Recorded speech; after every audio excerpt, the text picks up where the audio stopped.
Hamilton looked on top of his game ahead of Kubica, Raikkonen and Alonso. Massa struggled in 6th. Piquet could only manage 15th. A gearbox glitch for Button left him at the back, while an early morning crash for Vettel meant he didn't even leave the pits. The breaking up of the track during qualifying led to urgent repairs overnight.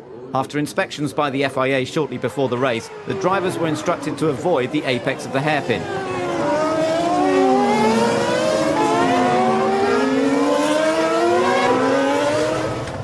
Following their setbacks on Saturday, both Button and Vettel opted to start their races from the pit lane.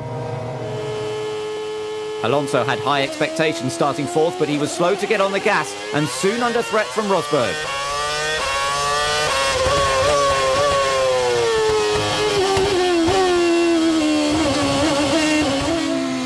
And then Massa.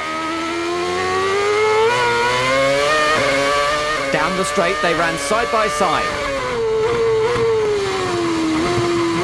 But Alonso found the momentum to keep the upper hand.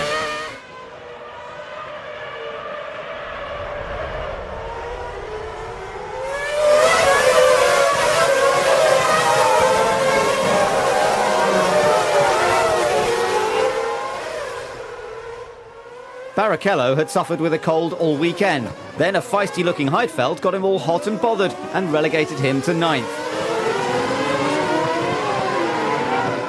A gearbox problem stopped Sutil's car running, so he decided he'd try and run the track instead.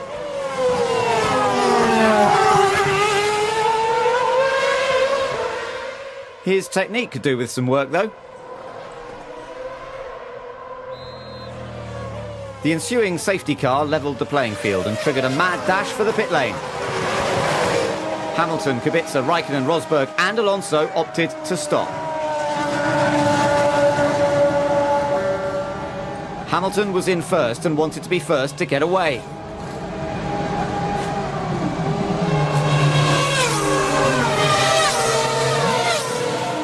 He was keen to get back out.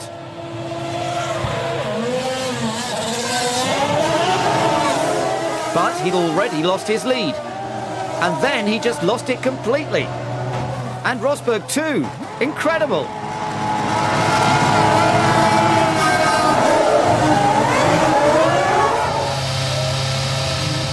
Actions spoke far louder than words. Everyone else had to think on their feet. Okay, Giancarlo, stay out for the moment. Stay out, mate. We're not going to box. We're going to stay out to take track position. There's been a shunt in the pit lane, so it's pretty busy here now, but we're not going to box. We're going to stay out, mate, and take track position, okay?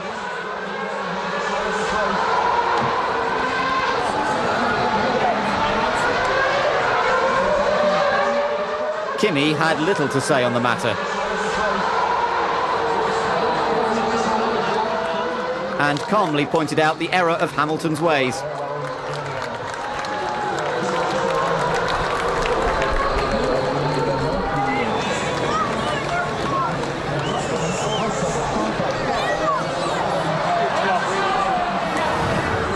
Hamilton and Rosberg failed to spot the red light and the stationary cars.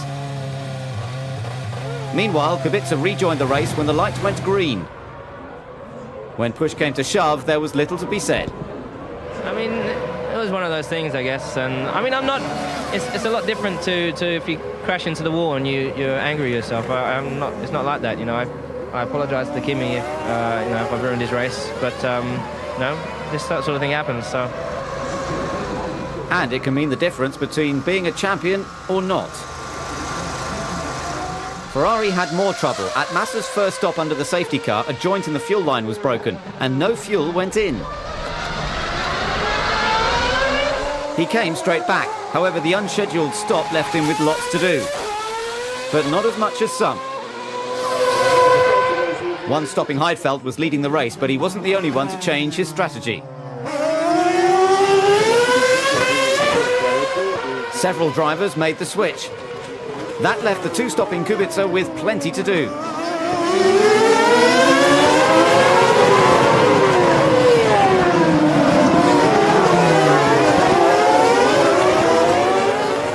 Lap 29, and Heidfeld made his one and only stop of the afternoon.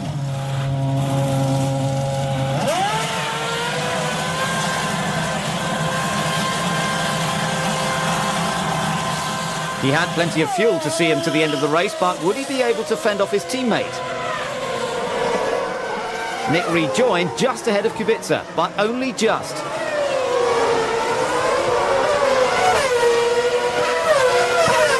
Robert had less fuel on board and needed clear air to get the most out of his two-stop strategy. So, he made his move.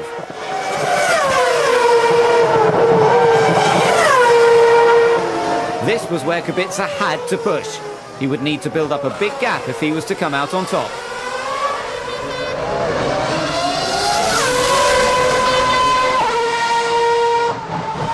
Two-stopping Alonso was on course for a podium.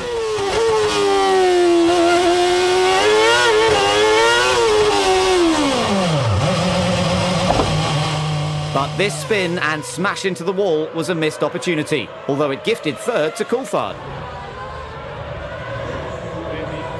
Nakajima was in the points and in hot pursuit of Button's Honda. But things got a little too hot to mention, and Kazuki was in a mess.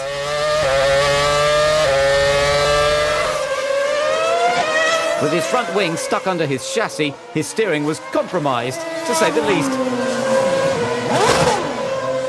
And a new nose cone was no longer necessary. It was a sterling drive from Massa in the face of adversity. He was way back, but that didn't stop him. He kept tight to the hairpin and got round Barrichello and Kovalainen despite the tricky track conditions. Rubens was more worried about the McLaren, and neither car was prepared when the Ferrari nipped down the inside. Force India had suffered another difficult afternoon. Fisichella's spin was the final straw.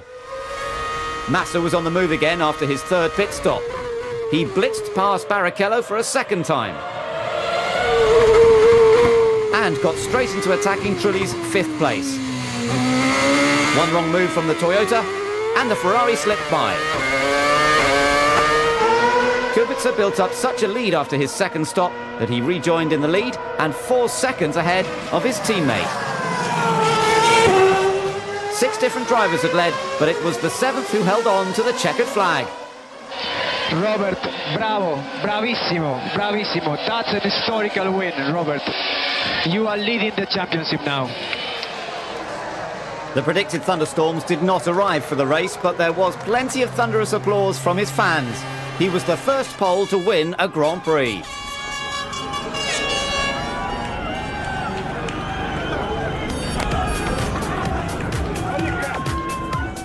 It was a great result for Toyota after starting in the midfield, and both cars had a stint leading the race. Massa recovered well to finish 5th, Barrichello was 7th, while Rosberg was the only survivor of that red light incident. Not even a post-race technical hitch was going to keep Coulthard from taking his place on the podium. Great result, very happy for everyone within Red Bull, and been a bit of a smashing time to the start of, the start of the season. Lots of incidents, a lot of hard work going on back at base. And the payback is a podium, which is always great, so delighted. So what happened at pit exit? Lewis did mistake, he didn't saw the light, and I was a bit lucky that he chose Kimi, because he could crash into me, so this was a very important moment. Unfortunately, it happens, this is racing, so it's quite disappointing, I believe, for Kimi and for Lewis, but yeah, this is racing. When asked after qualifying, he didn't think a win was on the cards, but with a good mix of talent and just a bit of luck, he'd done it.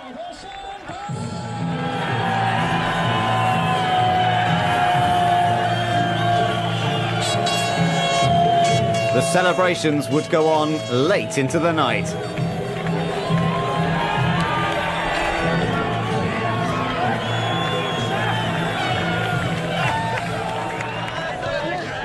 The result marked Robert as a real contender. He now led the Drivers' Championship. His consistency was really paying off where others had fallen by the wayside. Hamilton and Massa were tied in second, while it was another race without points for Kimi.